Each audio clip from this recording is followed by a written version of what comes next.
Баршаңызға сәлем, мені арнама қош келдіңіздер. Менің есімім Ләззат. Достар, бүгін біз бала кезімізден дайындалатын балалардың сүйіп жейтін печеньесін дайындайтын боламыз.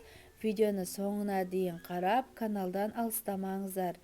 Бізге бар болғаны осындай миксердің насаткасы қажет. Оны какаоға мала отырып, өрнек салып печенье дайындайтын боламыз.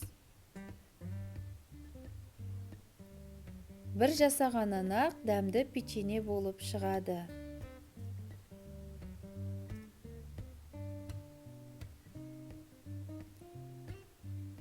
Достар, егерде сіздер мені арнама жаңадан келген көрермен болсаңыздар, онда мені арнамды жоғалтып алмас үшін подписаться батырмасын басып қойыңыздар. Сондай-ақ мені арнамда дәмді жеті шелпектің, денсаулыққа пайдалы бауырдан жасалған мантының және де керемет дәмді печеньенің рецептісі бар. Видеоның соңына сілтемесін қалдыратын боламыз.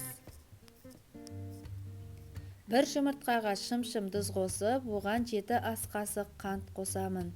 4 ас қасық қоссаңыздар да болады. Ол кезде қанты аздау болады, ал мен балаларым жақсы көретін болғандықтан 7 ас қасық қостым. Бір пакетик ванилин қосып, жақсылап араластырамыз. Май міндетті түрде бөлме температурасында болу керек. Майды да жақсылап араластырып аламыз. Видеоның рецептісін описание бөліміне қалдыратын боламын. Айранды қосып, жақсылап араластырып алайық.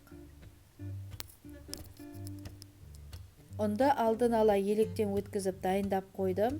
Оған қопсытқыш қосып, ұнымызды салып, жұмсақ қамыр илейміз. Достар, төмендегі поделиться батырмасын басу арқылы өздеріңіздің достарыңызбен, құрбыларыңызбен, туыстарыңызбен мені рецептімен бөлісіңіздер. Менің видеомның таралуына көмектесіп жіберіңіздер. Олар да осы печеньені үй жағдайында дайындап көрсе болады.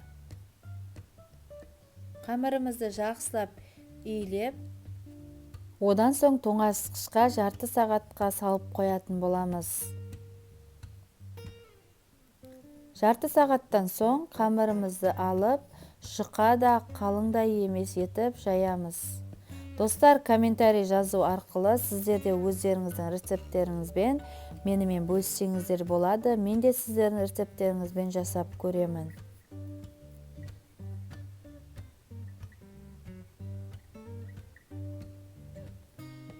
Өрнекті қамыр кескішпен кессеңіздер, біздің печеньеміздің жиегі өрнекті әдемі болады. Бірақ мендегі қамыр кескіш онша өтпей тұрғандықтан мен осы кескішпен кескен болатынмын. Егер сіздерде бар болса, онда өрнекті етіп кесіңіздер.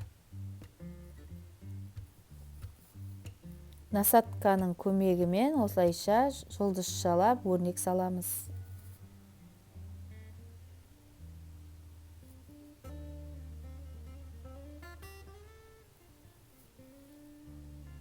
Қамырдың жиекті бөлігіндегі ауысып қалған қамырдан дәл осылайша доңалақтап аламыз да, оның да бетін насаткамен басу арқылы өрнек салып печенье жасап жібереміз. Болмаса, төртбұрышты етіп жайсаңыздар да болады. Әркім өз қалауынша дәл осы печеньені жасай беріңіздер. Қызып тұрған пешімізде сарғайғанша пісіріп алсаңыздар болады. Болмаса, қызылдау етіп жақсы көретін болсаңыздар, онда қызғыштау етіп пісіріп алыңыздар. Мінекей достар, біздің печеньелеріміз дайын болды. Жегенде де жұмсақ, балаларыңыз бірден жеп тауысып қоятын болады. Видеоны қарағандарыңызға көп рахмет. Менің каналыма тіркеліп қоюды ұмытпаңыздар. Сіздерден әрқашанда қолдау күтетін боламын. Келесі кездескенше сау болыңыздар.